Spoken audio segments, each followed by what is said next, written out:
Train हादसे में मारे गए हमारे मजदूर भाइयों के लिए हम लोग रंगबाज सेना की तरफ से शोक व्यक्त करते हैं व उनके परिवार के लिए संवेदनाएं व्यक्त करते हैं। सच मानो तो दोस्तों, सूरत से राजेश भाई, अनवर भाई, हरियाणा से, गुजरात से आप लोग जब फोन करते हो तो बड़ा दुख होता है। आप लोगों की बातें सुन के दुख होता है कि आप चाहते क्या हो। मैं जानता हूँ चाहते हो कि आप किसी तरह से निकलकर उस एक कमरे से निकलकर, उस प्रदेश से निकलकर अपने घर चले आओ। लेकिन भाई मजबूर हैं, हम भी मजबूर है, हमारा संगठन भी, क्योंकि हम भी बंद हैं, आप भी बंद हो, पूरा देश बंद है। हम लोग एक दूसरे के लिए कुछ नहीं कर सकते हैं। हम लोग अपने संगठन से, जितने लोग हमारे संगठन में जुड़े हुए हैं, उनसे हम बार बार निवेदन यही करते हैं। आप लोग मेरे ग्रुप में भी जुड़े हो, ग्रुप में हम लोग सरकार की जो सूचनाएं हैं वो आप तक पहुंचाने का प्रयास कर सकते हैं, वो हम करते हैं कि इस तरह से कौन सी सूचना, कौन से नंबर से, कौन से टोल फ्री नंबर से आप बात करके रजिस्ट्रेशन करा सकते हो, ट्रेन का पता लगा सकते हो, कुछ भी कर सकते हो। वो सूचनाएं देने का हम लोग काम कर सकते हैं, वो हम लोग कर रहे हैं। आज हम एक निवेदन और करना चाहते हैं कि कल जैसा कि सड़कों पे देखा जा रहा है, बहुत सारे मजदूर भाई हमारे चले आ रहे हैं, पैदल चले आ रहे हैं। अगर हमसे जुड़ा हुआ या जो हमको सुन रहा है कोई भी व्यक्ति, चाहे वो किसी भी वर्ग का हो, चाहे वो किसी जाति का हो, चाहे वो किसी धर्म का हो, चाहे वो किसी डिपार्टमेंट में काम करता हो, जो आने वाले हमारे भाई लोग जो हाईवेज पे आ रहे हैं, अगर उनका गांव आपका उनके हाईवे के पास पड़ता है, आपका घर उनके हाईवे के पास पड़ता है जहां से वो लोग चले आ रहे हैं, तो कम से कम पानी, कुछ अगर खाना हो सके खाना, या जो कुछ भी हो सके उनके लिए मदद करने की कोशिश करें। ये हमारी आप लोगों से हाथ जोड़ के विनम्र प्रार्थना है। भाइयों, आप लोग के माध्यम से मैं सरकार को ये बात कहना चाहता हूँ, एक संदेश देना चाहता हूँ कि जो मैंने आकलन किया है, उस आकलन के आधार पे एक परेशानी बहुत बड़ी हमारे मजदूर भाइयों को हो रही है। वो ये हो रही कि जहां पर वो रहते हैं वहां के मकान मालिक ने उनसे पगड़ी लेकर के उनको किराए पे मकान दिया है, उनसे वो 1 महीने का भी किराया माफ करने के लिए तैयार नहीं है। हम उन मकान मालिकों से भी ये निवेदन करते हैं, ये प्रार्थना करते हैं, ये अनुरोध करते हैं कि आपका मकान जिंदगी भर उठेगा, जिंदगी भर उठता रहेगा, लेकिन समस्याएं कभी कभी आती हैं। ये मजदूर आपके यहाँ हमेशा रहेंगे, आपको पैसा ही देते रहेंगे, आपकी मदद करते रहेंगे, आपका काम करते होंगे। तो आप कृपया करके इनसे थोड़ी सी आप इनको सहूलियतें दें। किराया अभी ना लें, बाद में ले लें, या ना ले 2 महीने का किराया, आप पे क्या फर्क पड़ जाएगा। 2 महीने का आधा ले लें, कुछ तो रियायतें दें आप इनको घर से ना निकालें कृपया करके। एक हमारी रिक्वेस्ट है, आप बम्बई या सूरत में या हरियाणा में जहां पर भी हम लोगों के मजदूर भाई रह रहे हैं और आप लोग मकान मालिक इस बात को सुन रहे हैं।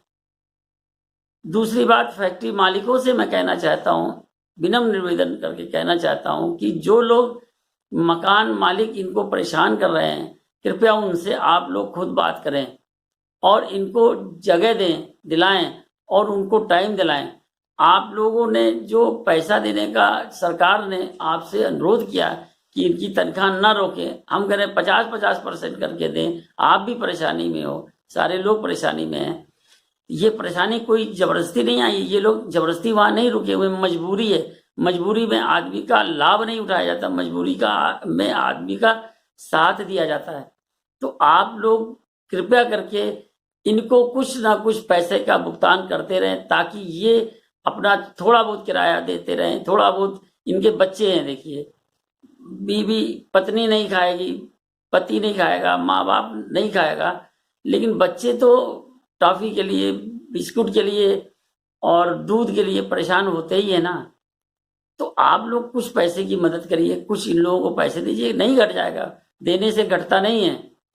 तो आप लोगों से यही अनुरोध है कि आप लोग इनकी, कुछ लोगों की रहने की व्यवस्था भी कर सकते हैं, वो करिए।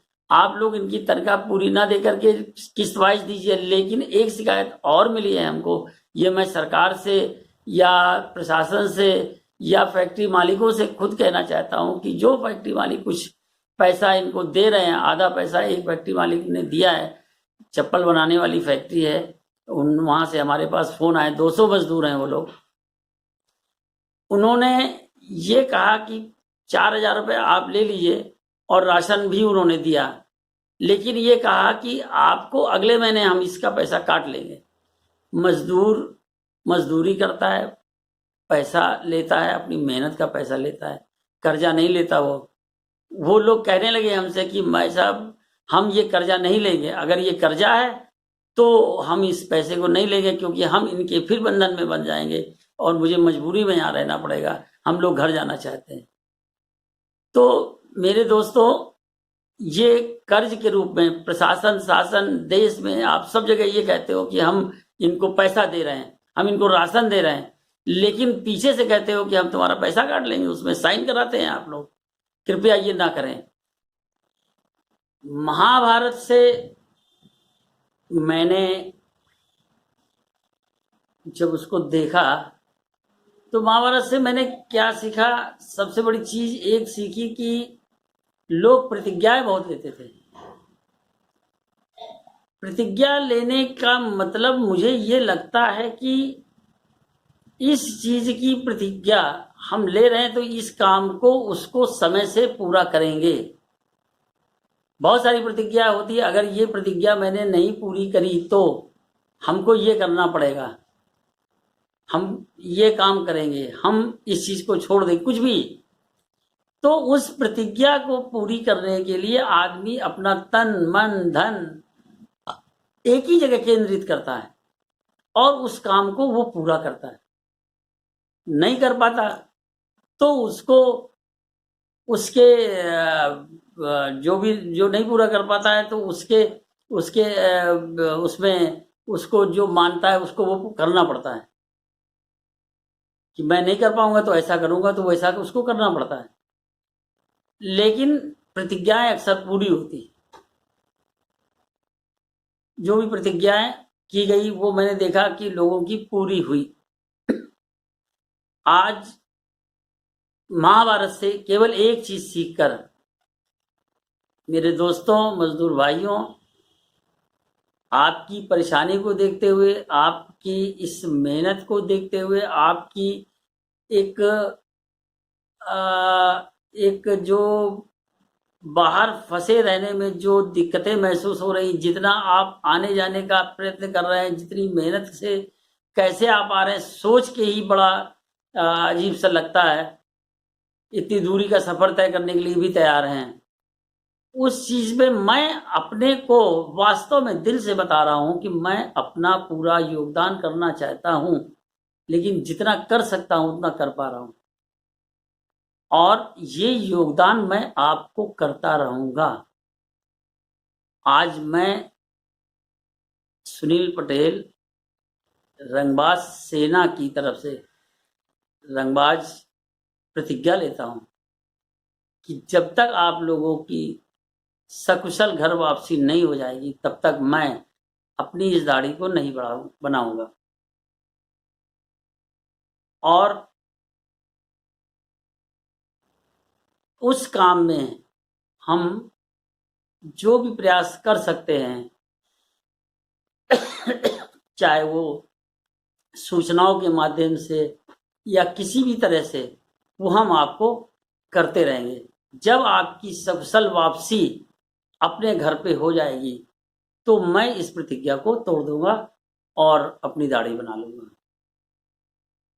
आशा है आप लोग सब्र रखेंगे, पेशेंस रखेंगे, सरकार की सूचनाओं को देखते रहेंगे, अपना रजिस्ट्रेशन कराएंगे, जरूर कराइएगा रजिस्ट्रेशन, और इंतजार करेंगे, बिना किसी की बात सुने बहकावे में नहीं आएंगे। कोई भी कुछ कहे आप बहकावे में मत आइए। आप उन सूचनाओं के आधार पर आपको पुलिस प्रशासन खुद लेने आएगा घर, बसें आएंगी, आपको ले जाएंगी, ट्रेन में रहने की व्यवस्था, बैठने की व्यवस्था की जाएगी, उस रास्ते में खाने की, पीने की, पानी की व्यवस्था की जाएगी, आपको घर तक सकुशल पहुंचाया जाएगा। ये शासन प्रशासन का काम है, ये सरकार का काम है, जो सरकार पूरी तरह से करने में कर रही है। और योगी आदित्यनाथ उत्तर प्रदेश के मुख्यमंत्री, बिहार के मुख्यमंत्री, छत्तीसगढ़ के मुख्यमंत्री इन कामों को बहुत तेजी से करने का प्रयास कर रहे हैं और आपके लाने का लगातार प्रयास हो रहा है। लेकिन आप एक बात यही सोचिए कि 1000 आदमी, 1100 आदमी एक ट्रेन में बैठते हैं और लाखों लोग हैं, 100 ट्रेनें, 200 ट्रेनें, शायद 223 24 ट्रेनें चल रही हैं, ऑलरेडी चलाई जा रही हैं, डिमांड हो रही है। उस हिसाब से आप लोगों को वापस लाया जा रहा है। और आप पुनः फिर एक नंबर नोट कर लीजिए, हमारा 7754012345। आप कोई स्टेप नहीं लेंगे और आप इस चीज का इंतजार करेंगे और ट्रेनों से ही घर वापस आने की कोशिश करेंगे, जैसा निर्देश आपको सरकारों द्वारा किया जा रहा है। धन्यवाद।